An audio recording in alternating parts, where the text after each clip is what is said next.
Welcome everyone to today's podcast. My name's Paul. I'm a happy member of CA. I live in Peterhead, Scotland, and I've been joined today by Anthony. Yeah, good morning, everybody. My name's Anthony. I'm a grateful recovered drug addict, and I live in the West Country. Beautiful, beautiful. So I'm really pleased to be here today. Welcome to anyone that's new to the channel. Please like and subscribe. We do have another 15 or 16 videos here. There's one on each of the steps. There's one on what is sponsorship. There's one that's an introduction to CA program, fellowship and steps. And there is another one on the spiritual malady, the problem and the solution. And then the last one we did was 5 days ago on addiction and recovery, the ABCs, problem and solution. So please check those out. Any comments you'd like to make, any contributions, please put them in the chat. And we will consider including the information that you contribute in the chat in the next podcast. That's the plan. I'm aware, Anthony, that, although these podcasts are 45 minutes to an hour, these topics are so expansive, Anthony, it would be impossible to contain all the information in podcasts. Furthermore, I just want to say I'm not a spokesman for CA. I'm just a member that's giving my opinion, my experience on these topics. So without further ado, let's get going. I'd just like to invite you to share for a couple of minutes in general terms, whatever's on your heart, Anthony. So over to you. Yeah, thank you, Paul. Yeah, my name's Anthony. I'm a grateful recovered drug addict and a grateful member of the 12-step program. I'll just put a disclaimer in. I'm not an advocate for CA. I'm just advocating my own experience and what my experience has been through having an entire psychic change around as a result of taking the action with someone that was armed with the facts and going through these steps and adhering to live these principles and a day at a time, on a daily basis. Yeah, as I said, in a general way, what it used to be like, I crossed the line at a very early age, lost the power of choice, then there was no choice. I was 10 years of age, and I'm not going to go into war stories, but I turned up here, broke, busted, disgusted, not to be trusted, full of shame, full of guilt, full of remorse at 49 years of age. I was a constitutionally incapable of being honest, as the book tells us. I was a cannot and a will not. I made many resolutions, but never affirmed this decision. My sobriety date is February 2015, a day at a time. As only as a result of putting the action in and having an entire psychic change and making a conscious decision to turn my will and my life over to the care of God as I understand Him on a daily basis. And also, as a result of taking this action, my life's changed. I don't wake up, obsessing or getting preoccupied or being driven, by a phenomenon of craving beyond my mental control over heroin, crack, prescription drugs, private doctors, national health doctors, prison doctors, or alcohol, and all that wayward life that went with that lifestyle. I do believe that pitiful, incomprehensible demoralization of drug. I don't glamorize drug addiction. I don't glamorize alcohol because it got pitiful, very pitiful. And it was false evidence appearing real. It was a false sense of ease and comfort. It wasn't a true sense of ease and comfort, what I experienced, because there's only one thing for a chemical problem, that's a spiritual solution. I'll leave it there, Paul, and I'll hand it back over to you for a minute. Beautiful. Thanks, Anthony. Yeah, so drug addiction, it had lots of promises, didn't it? Particularly when we're young, the music's playing, the lights are on and our friends are around, we've got relationships, a few quid in our pocket, we've got our sanity, we've got our health, and we've still got our get up and go. And everything's fun and it seems great. Fast forward a period of time and many of us will end up on our own, either with our jobs and relationships in jeopardy or gone, loss of relationships, loss of jobs, loss of potential careers, loss of employability, loss of finances, the mind and the body starting to go. That's the reality for many of us, Anthony? And we get free and we learn to stay free one day at a time.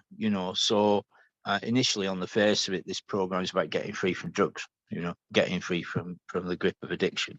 So if you're listening to this and you're still using drugs, this program is for you. You can get free and you can stay free from drug addiction through these simple principles, this simple program. There's nothing to sign. There's no promises to make to anyone. We're not affiliated with any group. We're not affiliated with any religion, any politics. It's all completely free. So come along to some meetings. That would be my suggestion. Now, we do use some great language in these rooms, an entire psychic change, the theme of this podcast. And we talk about a bridge to normal living. We talk about the spiritual experience, which we've got up on the screen here. This is from page 567 in our basic text, which is a book called Alcoholics Anonymous. We often call it the big book, and that's what we're going to be looking at on the screen today. In fact, we're going to go into 3 portions of the book. We're going to be looking at this, page 17 of a chapter called There Is a Solution. And then we're going to be going to the doctor's opinion. So what I wanted to say, Anthony, is, you know, these topics are really, really wonderful, but what's really needful is a change of perceptions, a change of how I see myself, how I see my circumstances, how I feel my feelings, how I process my feelings, and how I suit up and show up and face life square on without mood and mind altering substances. Now, just a bit of experience, purpose of identification. You know, waking up every morning, Anthony, wondering if that £7.50's worth of smack is going to get me through my working day, or whether I'm going to be like a trembling pensioner by 3 o'clock, sweating and gipping. Wondering, or even worse, where I'm going to get that tenner from, and if I don't get that tenner before lunchtime, then I'm going to be in that condition, throwing up and shaking. You know, where will that works be sharp enough? Will I be able to get it in anywhere? What new area is there a chance? Will that other bit of my body have recovered enough to get it in? Who's got the best gear? You know, getting that other £100 so I can score an ounce. You know, that living to use, using to live, Anthony. You know, our whole life and thinking was centered in drugs, the getting and the using and the ways and means to get more. And everything had to fit around that agenda, you know, that dark agenda, that twisted agenda, that insane behavior and lifestyle, you know, regularly wrestling with the cops, you know, court appearances, drugs charges. You know, I'm glad to say, Anthony, it's been a long, long time since that's been part of my story, but that's the reality of it. And what's needful is this psychic change, this change of perceptions sufficient to set me free from the obsession to use drugs. Now, how is this spiritual experience achieved? That's the nuts and bolts of this podcast. How can I get this spiritual experience? Where is it to be found, Anthony? And what do I have to do to get it? Over to you. Okay, yeah, thank you. So what is the psyche? It's another word for the place where your thoughts come from in your psyche, not your actual brain, but whatever it is that generates all your thoughts and emotions. Psyche comes from the Greek psyche, which means the soul, mind, spirit, or invisible animating entity which occupies the physical body. That about sums the way we understand the word today. People have their own individual psyches, of course, but you often hear the word used to describe the similar mindset or thought process of a group of people, such as, you know, the psyche. You know, so it's the way we get it is by working this process. So, you know, there has to be a full surrender in step 1. There has to be 100% admission in step 1, the foundation step. The bedrock. What's a bedrock? Is it the bottom of the river or the bottom of the sea? Right? That bedrock needs to be smashed for a firm foundation. And, you know, and then the second half of step 1 has to be accepted, which is the unmanageability. Okay, I've got an inner turmoil. I'm being driven here by, you know, the distorted personality, you know, which is the ego and the psyche. The distorted ego, from that manifested selfish and self-centered fear. You know, there's a separation from me and the power. I've got no power. Lack of power is my dilemma. You know, step 2, I accept that there is a power greater than me, and I choose to call that power God. You know, I choose to call that power God, and then I make a decision. What is a decision? It's to sever off every other thought and make an abandonment in step 3. I hand my will and my life over to the care of God as I understand it. And then step 4, I start cleaning house. There's a self-examination process that needs to be done. I have to look at the flaws in my makeup. There's a fact-finding, fact-facing process to be looked at. You know, I've got to get rid of the old stock, what I've repressed and suppressed: resentment, pride, ego, gluttony, greed, self-manifested into various ways, fear. And on the back of that, I've reacted. You know, I've made wrong decisions, you know, being driven, no power. I've lost the power of choice. You know, so I go through the 4 and 5, look at my resentments, look at my fears, you know, I look at my harms and sexual conducts, and then I admit to God, myself, and another human being in step 5, the exact nature of my wrongs. And what do? I identify my liabilities, my defects of character. I identify my assets, and I ascertain an amends list to go back and clear up some of the wreckage of my past and free the people up that I've hurt. You know, God's got to see that. And in 6 and 7, you know, which they call the forgotten steps, but they're not the forgotten steps, because it's about, you know, it being entirely ready. You know, this is where the prayer comes in. You know, I made that decision in step 3, and I've done the prayer in step 3, and I've got to be convinced that any life run on self-will is an absolute disaster. You know, and then I fall into getting a list on the back of the step 5, and I make a list and become willing to make amends to them all. You know, and then step 9, I'll get out and make direct amends to such people wherever possibly, except when to do so with injure them or others. Then I'm moving into 10, 11, and 12. You know, I've made a past moral inventory. Now in 10, I continue to take personal inventory. And when I'm wrong, I promptly admit it. You know, spot, review, you know, and then in 11, you know, I sought for prayer and meditation to improve my conscious contact with God as understanding, praying only for the knowledge of his will and the power to carry it out. Because I've come to understand, objectively, I need to identify my liabilities, my assets, ascertain an amends list, and objectively, I need to start building a relationship with the power. This is where the psychic change starts coming in. You know, several lifelong conceptions being thrown out the window, ideals, attitudes, and emotions. You know, I'm looking at life from a new perspective. I'm not lacking in proportion around my thinking no more. You know, I've had a psychic change. You know, the scales of pride have fell from my eyes. My heart's been opened. You know, my spirit, my body, and my soul, which is my psyche. And what's my soul? It's the mind, it's the will, and the emotion, are starting to change. I'm adhering to the principles. I've got a primary purpose. You know, and then I've worked the first 11 steps, and I've had a spiritual awakening. You know, and as a result of that, I carry a message. You know. And, you know, I've had a spiritual awakening as a result of these steps to try to carry this message to addicts and practice these principles in all my affairs.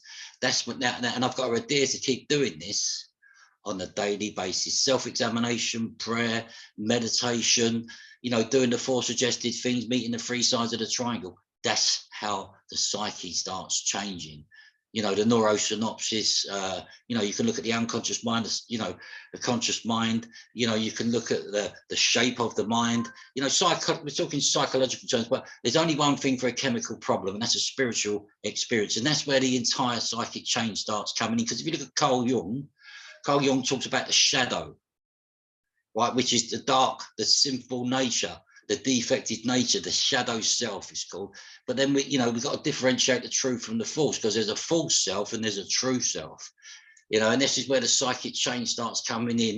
And it's like they call it a metamorphosis process, because you're going from a caterpillar into a chrysalis, going through the refinement process of the steps, the deflation of the ego, you know, getting willing, getting honest and open-minded. And then eventually you start getting freed, the shackles come off. And you start looking, this is where the entire psychic change starts happening. You're getting freed, you know. So if you look at the spiritual experience and what it actually says in the spiritual experience, it says we tap into an inner resource, you know, but it says willingness, honesty, and open-mindedness are the essentials of recovery. But these are indispensable. And if you're not willing, if I'm not willing, I need to pray for willingness. You know, because I believe that the God that I understand in, the God that I believe is, which is the Father, Son, and the Holy Spirit, knows everything. He's omnipotent, he's omnipresent and omniscient. He knows the desires of my heart. I've got to keep seeking him. I can either go on to the bitter ends, you know, jails, institutions, dereliction, or death, or start looking for spiritual help. There's no half measures. There's no middle of the road solution here. I'll hand it back over to you for a minute, Paul. That's very good of you. Yeah, I mean, absolutely, I could listen to you for hours, and that's very profound, you know, and I just want to assure our listeners they can play this again, they can rewind, they can pause it to read what's on the screen, That's real quality information and knowledge. And I think, I'd like to just talk briefly about what is the spiritual experience, and what is a spiritual awakening, and where can I get it, and how do I get it? Well, life itself is a spiritual experience. Listening to you is one of the high points of my day, I have to say, Anthony. And that is a spiritual experience. Now, in order to maintain my sobriety, Anthony, I have to have spiritual experiences. Right? Now, they need to be relevant, cogent, vital, and helpful, like that, you see. So very likely, if you listen to this podcast, you're very likely having a spiritual experience right now. This knowledge that Anthony's just astutely shared should be available for everyone in the country, honestly, but it's not. So if you listen to this, you're privileged and blessed. Please feel free to distribute this podcast and the other ones. I was in a meeting yesterday, a 12-step meeting, Anthony, and this topic was actually one of the topics. What's the difference between a spiritual experience and a spiritual awakening? Well, a spiritual awakening, there is a point in the history of a recovering addict alcoholic, whether they're a middle-class social binge drinker or a homeless crack and heroin burglar. Anyone can get free and stay free in Cocaine Anonymous, whatever the substance, whether it's liquid, dope, pill, powder, potion, rock. A drug is a drug is a drug. And if you're using drugs every day, you're a drug addict, whether it's Kestrel, Budweiser, red wine, or crack, or methamphetamine. A drug is a drug. And you can get free and stay free and have a happier future in Cocaine Anonymous. So I come along to meetings, Anthony, and I try to practice listening with my heart. Now, ultimately, the creator is the one that's made everything and sustains everything and everyone on the planet throughout the history of the sphere. And everything belongs to the creator. So from one perspective, we've been our own worst enemies, really. We've been living a lifestyle that's more of a death style than a lifestyle. We've been contrary to ourselves and others, Anthony. We've harmed our partners, our bodies, our minds, our finances, our careers, and very often we've lost houses and all kinds of things on the altar of drug addiction. And many of those things are restored to us as we follow a simple program of action. We come along to meetings and we learn to live sober. We learn to live clean through ongoing spiritual experiences. So I listen in meetings, Anthony. I listen to what people share, and I have a powerful spiritual experience. I have a psychic change. You mentioned the neurosynapses. There is a change of thinking. Many people say we came to AA or CA or NA for our thinking, our drinking, but we stay for our thinking. And stinking thinking makes my ship to be a sinking. Stinking thinking leads to drinking. And so a pure heart is very important, and part of the process of the 12 steps is getting clear of resentments, fears, and harms. Because if I'm resentful and fearful, that means I'm angry and confused. If I'm angry and confused, then I'm likely to harm people. Now, that's because hurt people, Anthony. People that are hurt other people, right? And so there's a process of healing. Not only is there a process of freedom from obsession-induced drugs, and not only is the amends process, which you mentioned, but there's also personal healing. I believe these 12 steps are holistic.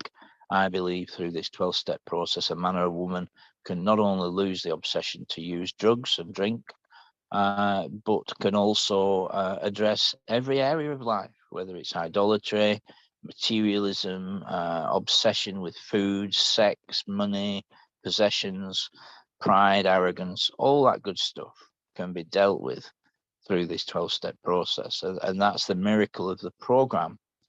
Yet in the first instance, Anthony, we have a personality change early on, enhanced greatly by step one. We've got a great podcast on step one, and we're going to be making another one to complement that, a part two, in the near future. So look out for that. In step one, I'll just say this and hand it back to you, Anthony. In step one, we it's the first inventory for me. I'm in the middle of working step 1 at the moment with somebody. And for me, Anthony, you know, I know people that do step 1, 2, and 3 in one phone conversation, or I know other people, Anthony, that say, well, you know, coming along to a meeting is 1, 2, 3, and agreeing to come back. You know, for me, that's not the case. You know, for me, step 1 needs at least a couple of hours of fairly intensive work and conversation. It's very, very, very important, Anthony, you know, and you've heard me share before, you know, and I worked in the building industry for years. Back decades ago, Anthony, we would very often be digging foundations with a shovel, which wasn't particularly fun, let me tell you. But you couldn't just dig a hole and say, right, chuck the concrete in, lads.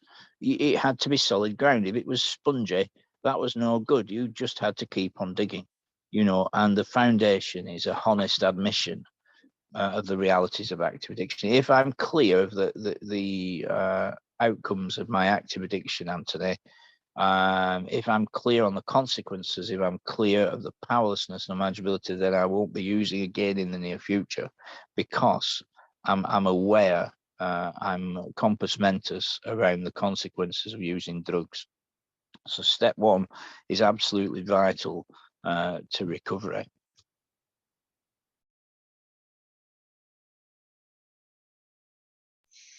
I wholeheartedly agree. Yeah, step 1 is very vital to the recovery. Step 1 is the only one we can take with 100% admission, you know, and it is about learning about the grave nature of the illness.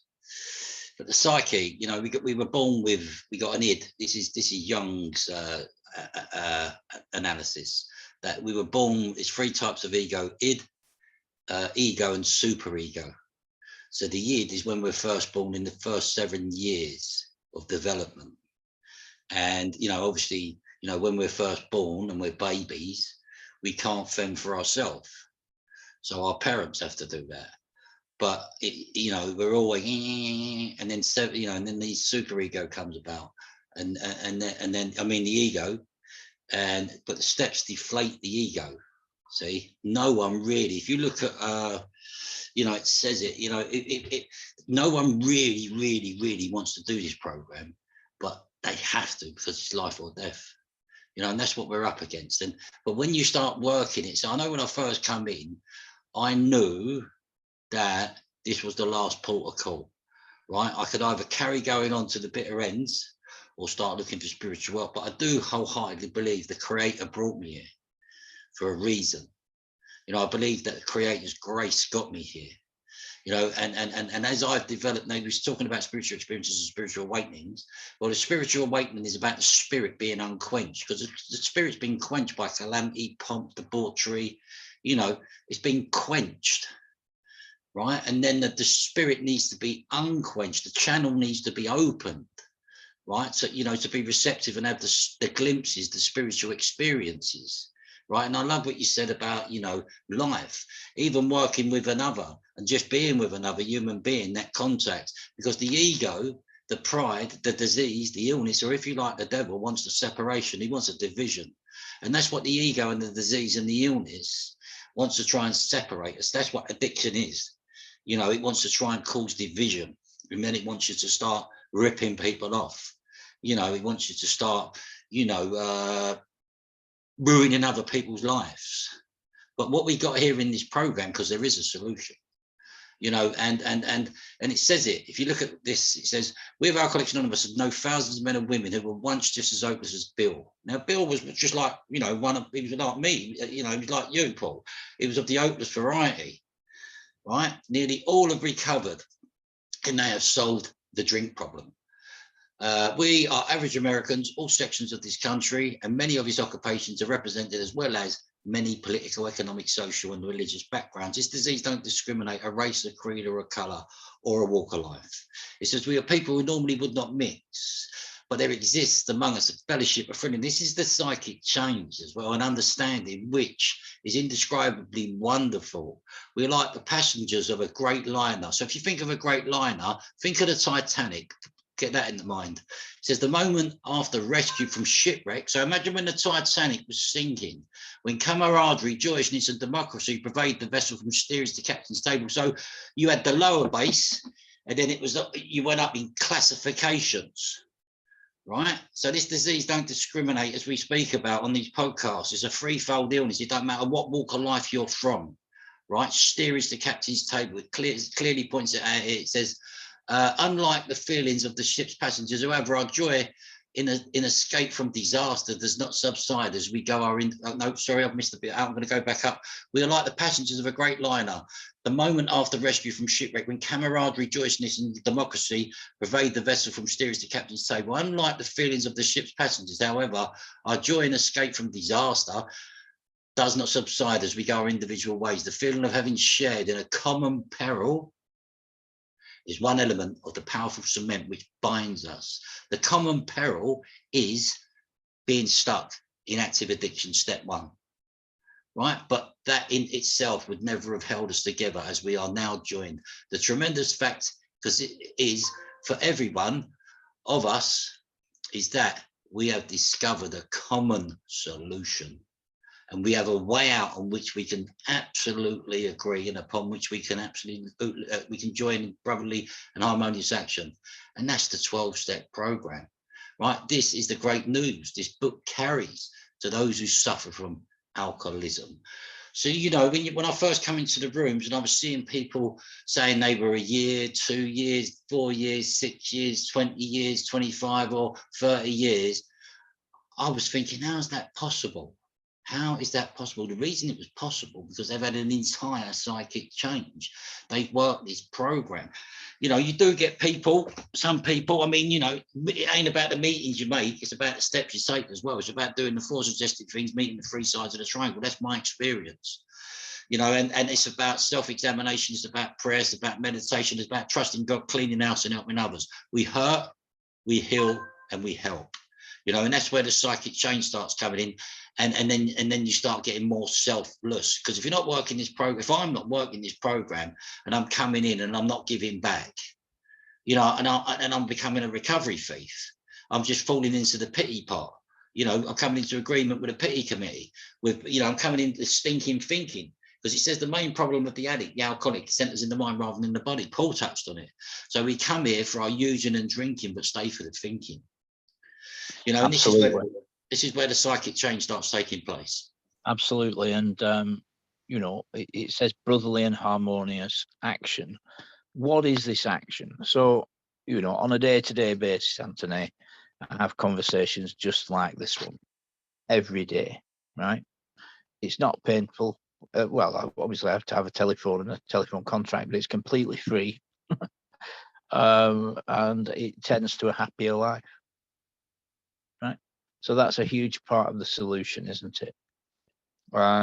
Step work. I do step work. Well, I would say every day. I'm involved in step work every day.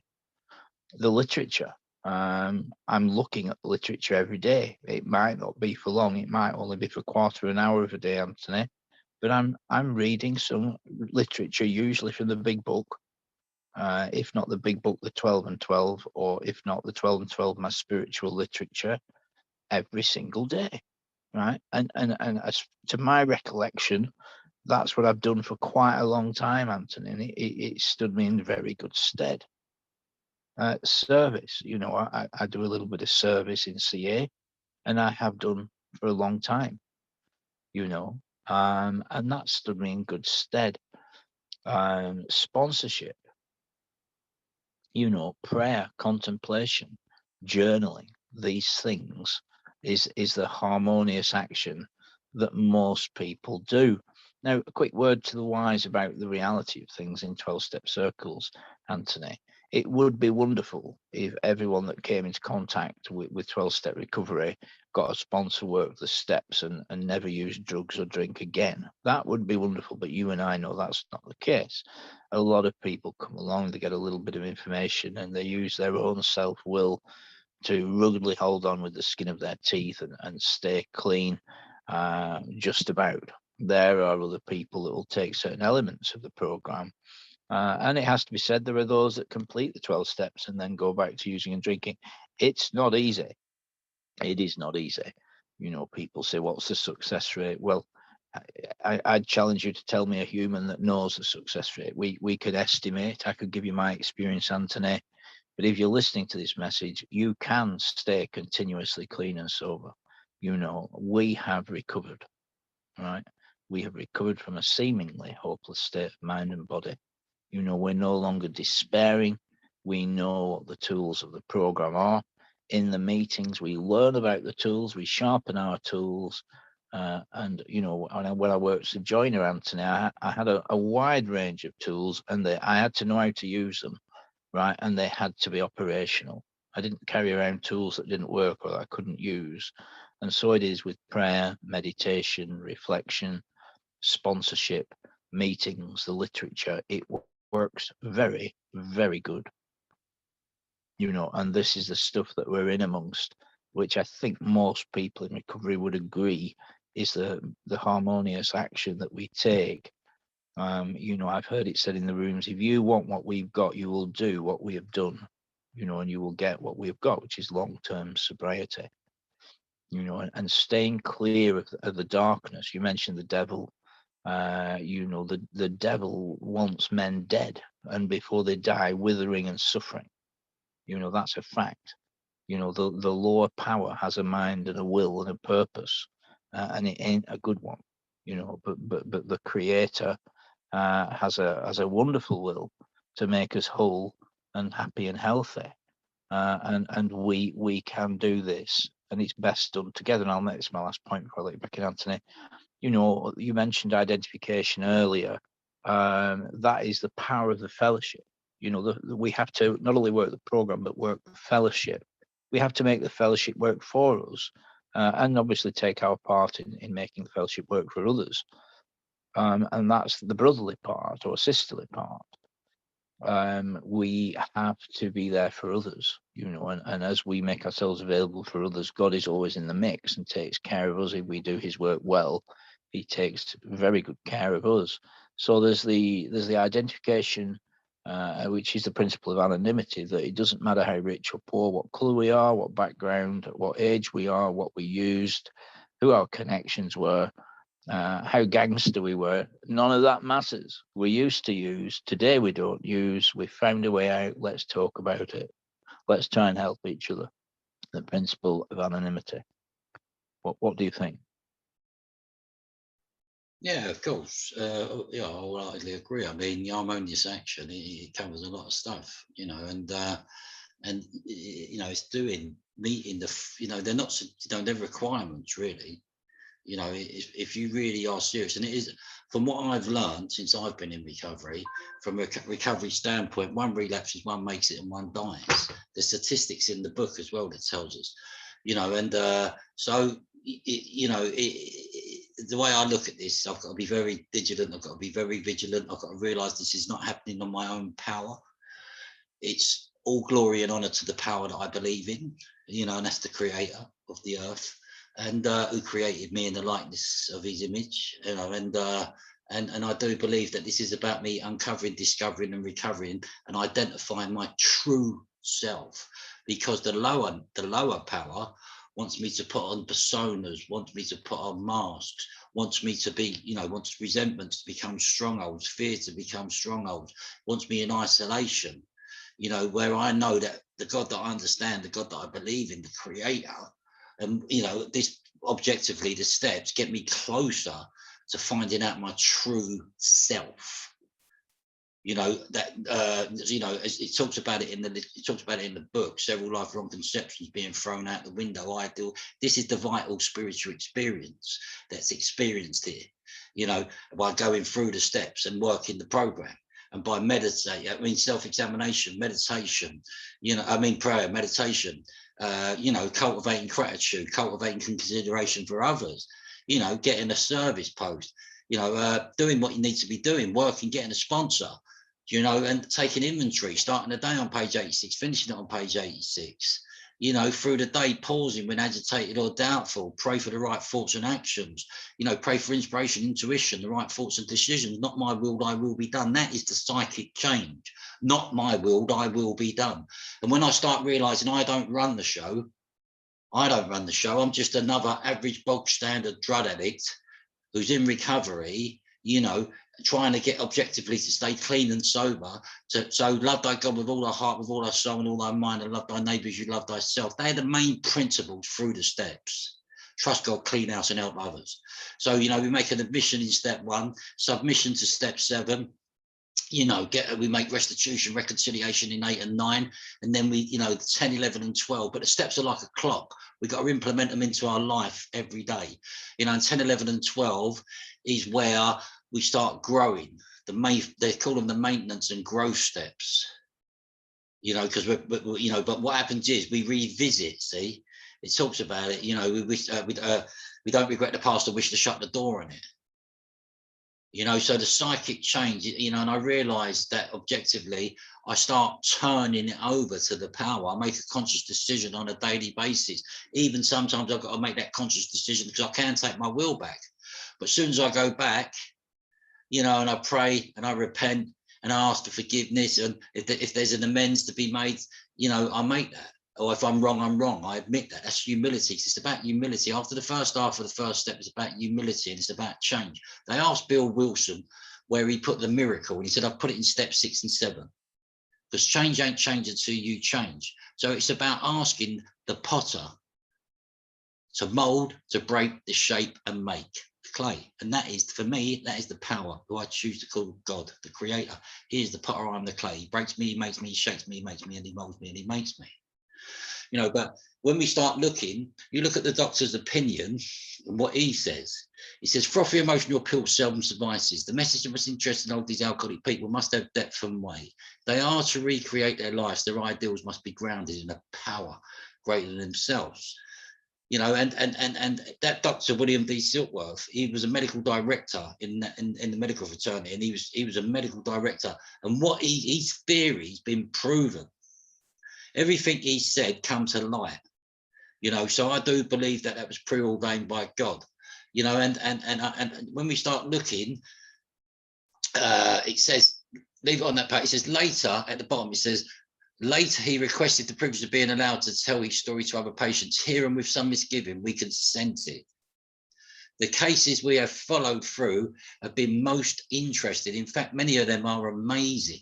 The unselfishness of these men, as we have come to know them, the entire absence of profit motive, and their community spirit is indeed inspiring to one who has laboured long and wearily in this alcoholic field. They believe in themselves and still more in the power which pulls chronic alcoholics, drug addicts back from the gates of death. You know, and that's a powerful statement. That's an observation, you know, coming from a medical director who's seen a change, a shift. Because Bill W. had been in and out of that hospital a few times, you know, and then he's just seen him have this psychic change, you know, and then he says, okay, he says, we consented, you know, with some misgivings, we consented. And then he starts carrying the message, right? And then, you know, he comes together and then he starts working the program. You know, so he'd had the act of providence, he'd had a divine intervention, you know, and then he starts having an awakening, a spiritual awakening, and he starts having spiritual experiences, you know, and the spiritual experiences were that the people that God started putting in his life for this program to mushroom, and for this program to develop, and for this program to develop and grow. You know, so if there's anybody new, anybody back from a relapse, or anybody who might be drifting, you know, I'm just going to tell you, my friend, that there is a solution. Absolutely, absolutely. And you know, I've got plans today, Anthony, for more spiritual experiences. Instead of an appointment with some shady character, get an ounce of gear and then stash it somewhere and hope for the best, and then divvy it up and let everyone know and flog it off. I've got plans to have some more spiritual experiences today. I mean, from one perspective, I was seeking a spiritual experience in a bag of powder, Anthony. You know, and I had a chemical addiction, and the solution that I had weren't a very good one, and I tried to make it work for a long time. You know, and you know, in the rooms of CA, we get a change of perspectives, don't we? You know, as we listen from the heart instead of the cold, criticizing intellect, as we listen in truth. you know, and whilst practicing what we've been discussing, and trying to live in the solution and live in the moment instead of the past or the future, we grow in our understanding. We become assured in what's right and what's true, and the knowledge that's shared in the rooms, you know. And you know, we get a change of perceptions. We become emboldened, as it were, in the path of recovery and the steps, you know. And it is a process. It absolutely is a process. So, you know, I've got a member that's fresh back from a relapse that's going to be calling me shortly. I've got someone else that I'm in step 1 with at the moment later on today, Anthony. I'm going to be attending a meeting later on today. You know, so I've got plans for more spiritual experiences, which will mean, you know, that my thinking will continue to change positively, because in the multitude of counselors is safety, right? And when I listen to sound counsel and wisdom, I'm more likely to take that sound counsel and wisdom, and I'm more likely to have a happier future. You see, because staying out of the dark reasoning, the inner critic, the lower thinking, you know, anger, greed, pride, arrogance, lust, is possible.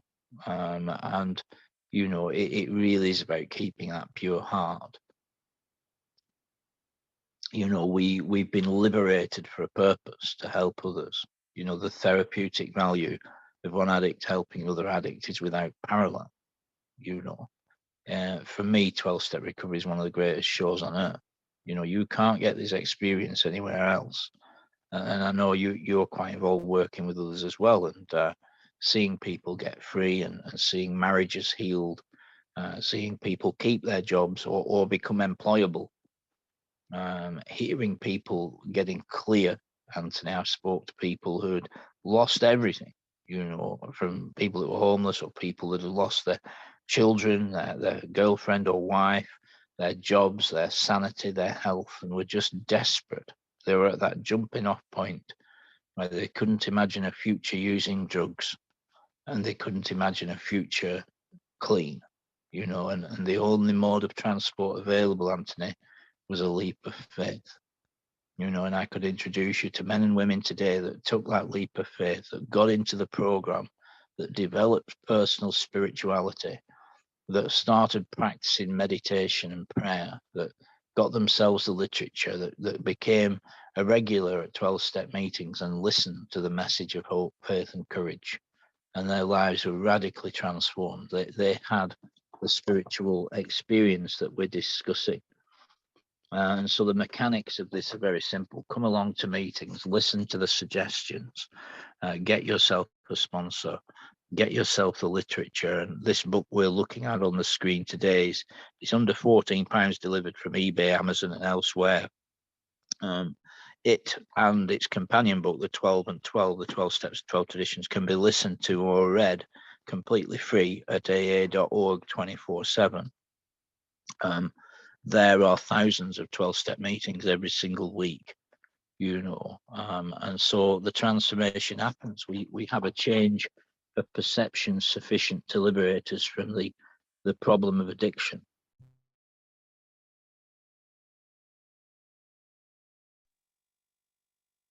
Are you still there, Anthony? Yeah, I totally agree. You know, it's this program, Don't Stop Giving, you know, but you've been blessed to bless. Freely you have received, freely give. You know, we only keep what we have by giving it away. And that you know, even for some of the 7 days in, coming into a meeting saying I'm 7 days, gives that person who might have used the night before and got to a meeting the next morning some hope and some inspiration. Hold on, pain ends, hearing other people's experience. Hold on, that person's 7 days. I remember when I was in the treatment centre, you know, and people were going up, picking up their medallions, you know, and they were picking up 60 days. I was thinking, wow, how's that possible?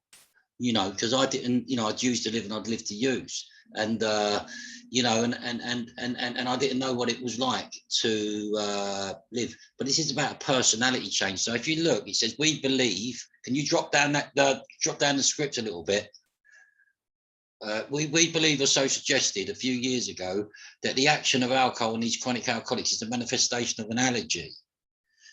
The phenomenon of craving is limited to this class. And no, go back up, mate, please. Paul, can you go back up to where I was?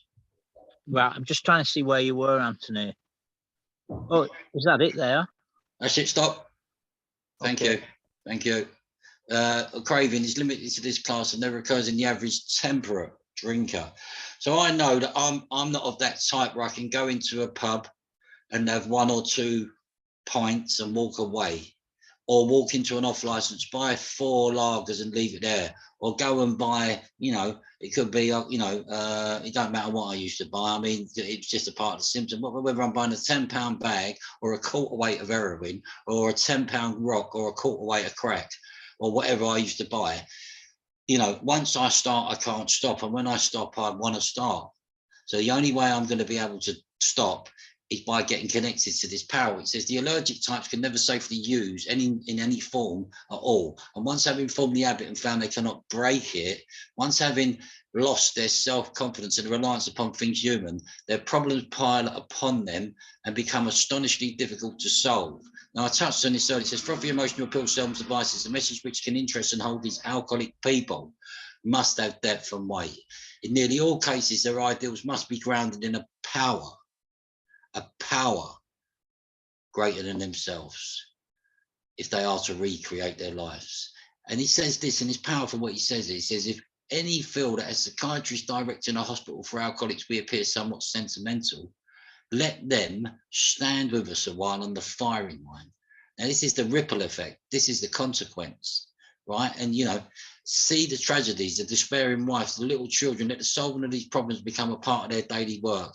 And even their sleeping moments, and most cynical will not wonder that we have accepted and encouraged this movement. We feel after many years of experience, we have found nothing which has contributed more to the rehabilitation, because you can either go on to the bitter ends, jails, institution, dereliction, or death. There's no other alternative. There's no middle of the road solution. There's no half measures here.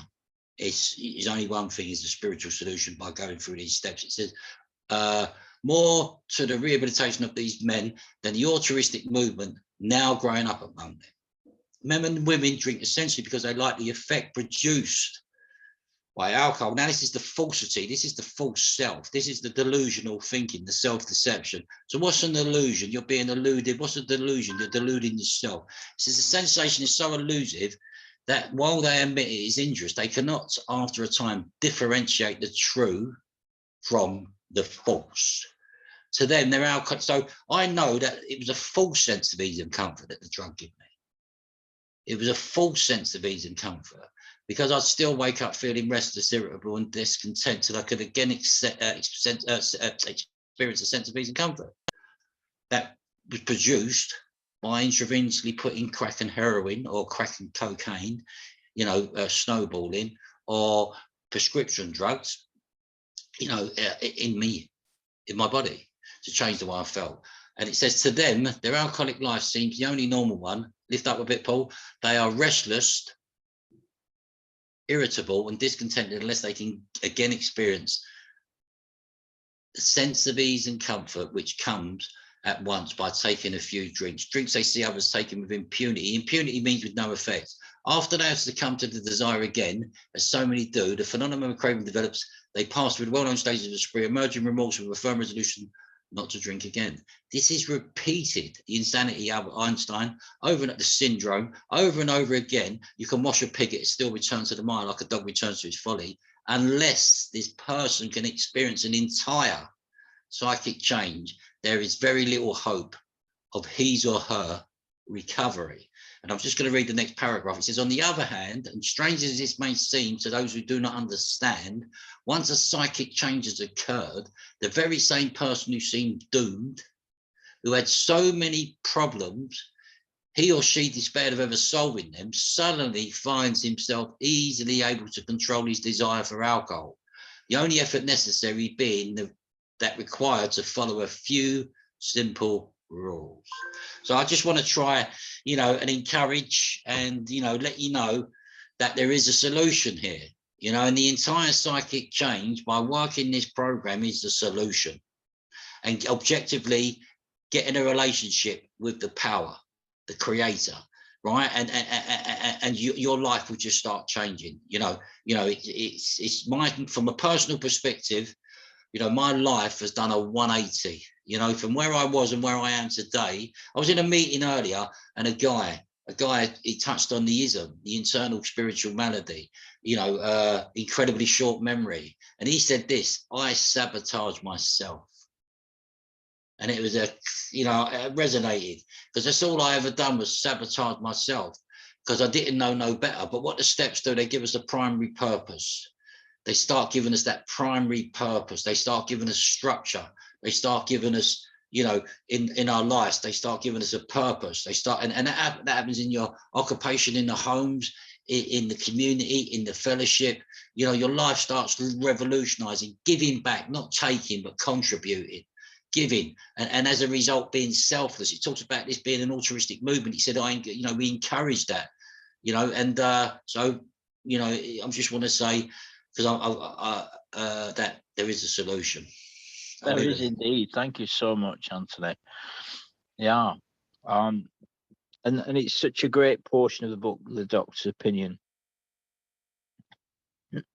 Persons who have seemed doomed, had so many problems they despaired of ever solving them, suddenly find themselves easily able to control his desire for alcohol or drugs. How about that, Anthony? From where we were to where we are, we're now easily able to control our desire for alcohol and drugs. Wow. The merciless obsession has been removed. What a wonderful, that's right. What a wonderful transformation. Yes. So, yes. Okay. I mean, well, if you've got to go, Anthony, you feel free. You've got to go, but we'll be on the podcast. We'll be carrying on another few minutes yet.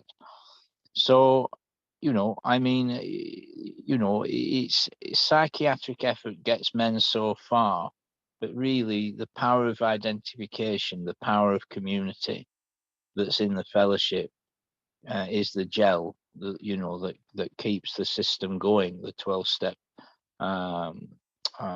event, if you like, going on the earth. I'd say, Anthony, it's the power of identification, the power of common solution, and the power of encouragement, that we're here for each other and we understand the feelings, and it says there many types do not respond to the ordinary psychological approach.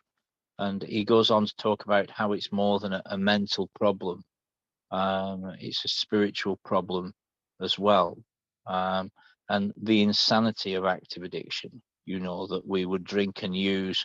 I can remember drinking and using at work when I had a very responsible position, and just continued to drink and use. And so it talks about the craving, the mental obsession. So really, as we wrap things up, the psychic change is an ongoing event. There also, in the real world, has to be an event where we are separated from active using. People often ask me, Anthony, how do I stop using? Well, the solution to stopping using drugs is to stop using drugs. There has to come a point where we stop using drugs. So in summary, we come along to meetings and we have an ongoing psychic change by attending meetings, listening at meetings, reading literature, prayer, contemplation, journaling, and step work. The psychic change is an ongoing event. There's a moment in our responsible history when we stop using drugs, and then there's the ongoing process of enlightenment, of awareness, of experience, where we grow through the power of identification and the honest shares that we hear in meetings. And that is how we have a sustained psychic change. So, I mean, the literature, what I propose we do, Anthony, is I'll let you back in for 1 minute, maximum of 1 minute, Anthony, and then I shall wrap things up. Come on in. Yeah, I just want to kind of implement a little bit more of that. The amends process is a psychic change as well. Forgiveness is a psychic change as well, because if the heart is embittered, you know, and there's jealousy and there's suspicion going on, you know, if there's no forgiveness, and you've also got to forgive yourself as well, you know, because, you know, the shame and the guilt factor from that derive that low self-esteem, low self-worth. But this is about a personality change sufficient enough to bring about recovery. And I can only do that through the spirit, but I have to go through the steps and get the skeletons out of my closet. I need to identify what's going on within me, because, you know, the spirit of pride, the spirit of lust, the spirit of jealousy, the spirit of gluttony, the spirit of greed, you know, the spirit of sloth, procrastination, you know, self's the enemy, you know, the kernel of wheat must die before it can grow, you know. So this is the process of the steps. The ego's got to be smashed, right? Because my ego can delude me and think, well, I ain't got to go back and make no amends. I haven't got to do this, and sweep it under the rug. No, that's not the case. Before you come to the altar, go and make peace with your brother. You know, take the plank out your own eye before you take the speck out your brother's. You know, so this is about identifying. It tells us clear-cut direction in the amends process from 76 to 84, what needs to be done. The amends is very pertinent. Very pertinent. The forgiveness process is very pertinent as well. I'll leave it there. Absolutely. And as it says there, and these page references that Anthony's mentioning are out of a book called Alcoholics Anonymous, which we call the big book, which we're currently reading out of on the screen. So most chronic alcoholics are doomed, you know, but we don't have to die as drug addicts or alcoholics. You know, we can remain sober one day at a time. So I'd commend this book to our listeners. Thanks for tuning in today. We're going to be back with another podcast in a few days' time. Yeah, so I mean, it's a daily program of action where we stay connected in the solution. You know, we use the spiritual toolkit and we work with others. So I want to thank everyone for listening today, and thanks for joining us, Anthony, once again. So farewell. Thanks, everybody. Bye-bye.